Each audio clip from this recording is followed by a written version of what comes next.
Mr. Secretary, the Department's FY27 military construction request includes plans for a new $250 million Space Force operations facility at Schriever Space Force Base. When constructed, this facility will support essential national security missions like Golden Dome, the National Reconnaissance Office, intelligence, surveillance, and reconnaissance missions, and other Space Command requirements. With a projected workforce that includes over 2,600 high-paying civilian jobs, how will the department compete with the private sector to recruit and hire the highly skilled talent needed for those positions? And how will the department work with El Paso County, which is my county, and the city of Colorado Springs, who strongly supported this administration, by the way, to meet the growing needs of the Space Force? Well, first and foremost, and I mean this, I would welcome your input. That's usually what I say when I'm on the road and in the field with commanders is, okay, you ask me, we meet with battalion and brigade commanders all the time. They ask me a really detailed question, and the first thing I say is, what do you think? And usually they know the problem set much better than us, and we take that feedback back to HQ and we action it. So I would welcome how we can ensure that that workforce is properly cared for and competitive, considering how important the Space Force is, which is doubled in this budget in size. Right. That domain of warfare we have to get right. Yes. Okay.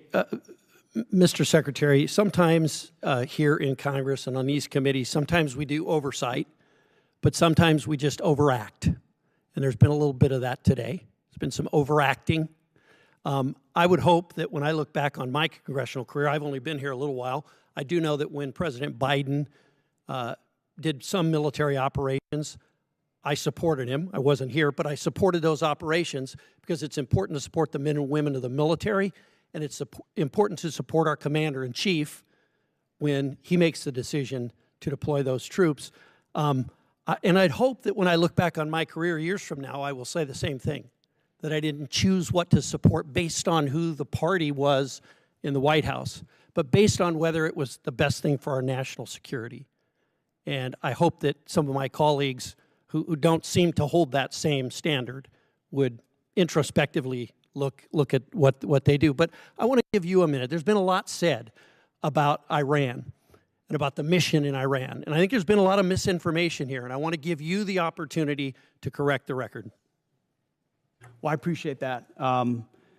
We are fortunate to have a president who understands the nature of the threat we face from a nuclear-armed Iran. Full stop. We know what they say they would do, we know that they were pursuing, and we know that at their weakest moment we had an opportunity to do something about it before they had a conventional shield of missiles and drones so large that they could never be contested.